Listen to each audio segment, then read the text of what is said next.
bəlkə də yeni bir Game of Thrones ola bilərdi. Əldə yaxşı bir hekayə var idi, maraqlı, gözəl plot twistlərin və xarakterlərin olduğu, yenə George R. R. Martinin əlindən çıxmış bir əsər, güclü kadr və yaxşı büdcə. Bəs nə tərs getdi? Niyə artıq bu kino 2-ci sezondan etibarən, 3-cü sezon yeni bir fraqman çıxmasına etibarən insana maraq oyatmır?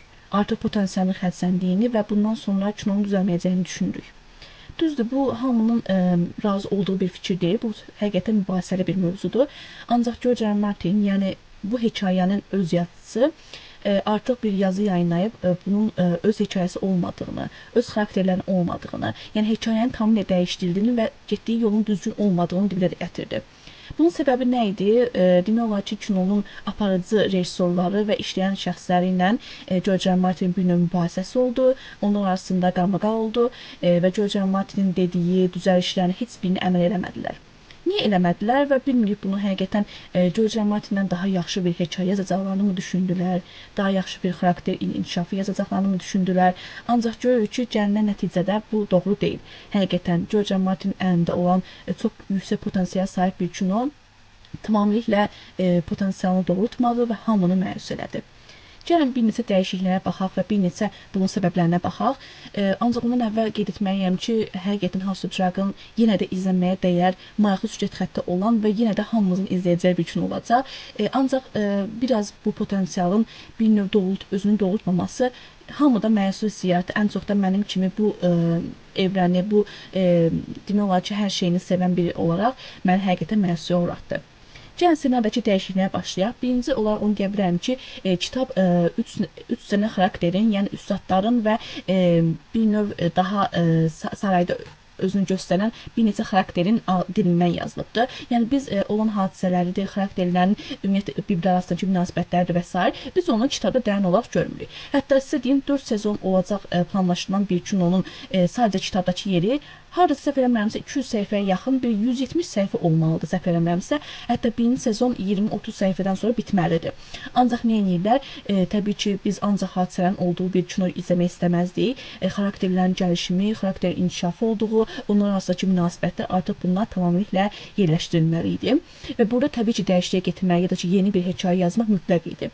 Və həqiqətən birinci sezona baxdığımızda yaxşı bir iş çıxartdıqlarını deyə bilərik. Bunun əsas səbəbi ümumiyyətlə George R. R. Martin birinci sezon da ümumiyyətlə aktiv bir rol oynaması idi. Həqiqətən onun rəyləri dinlənilirdi.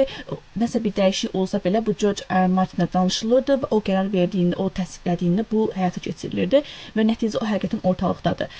Kitabı oxuyan biri gəlib birinci sezona baxanda həqiqətən çox bəyənə bilər. Hətta oradakı dəyişikliklərə vacib saya bilər. Ancaq ikinci sezona gəldiyimizdə və böyük ihtimal üçüncü sezonda belə bu artıq elə dəyişikliklərdir ki, həqiqətən ehtiyac yox idi və həqiqətən bütün potensialını yerlə bir eləyir.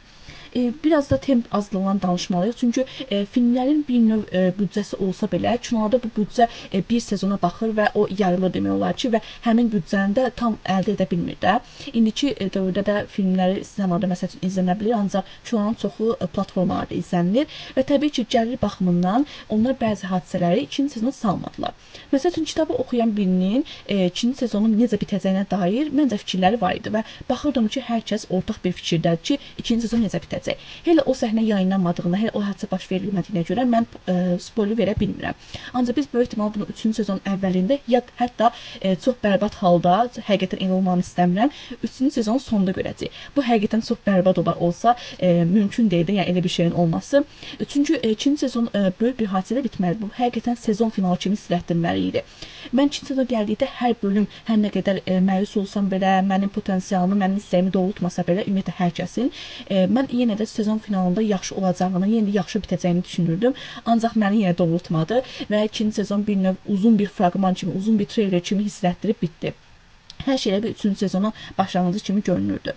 Digər bir hadisəyə gəldiyimizdə isə məncə xarakterlərin dəyişməsi çox mühüm bir hadisədir və həqiqətən bu kinonu izləməyi adamı çətinləşdirir. Çünki birinci sezona baxanda insanların sevdiyi o xarakterlər, Daemon məsəl üçün ən böyük nümunəsi, Alicent olsun, onların xarakterləri tamamilə dəyişdirildi. Kitabda Alicent oğlunun taxta keçməsi üçün hər şey edə biləcək, həqiqətən güclü bir qadın obrazı ikən, indi nə istədiyini bilməyən, Daemon kimi sadəcə ora gedir, bura gedir. Heç biz Daemon'u ikinci sezonu düzəmədə görmədik, nə etdiyini, sanki nə edəcəyini bilmir, hətta güc üçün yalvarır. Yəni bu Daemon'a xas olmayan bir xüsusiyyət xəyanət idi. Həqiqətən Damon çıxıb bunu edə bilməzdi. Ona görə də George R. R. Martin bu hekayənin artıq onun hekayəsi olmadığını, bu xarakterin onun xarakteri olmadığını çox yaxşı dilə gətirmişdi.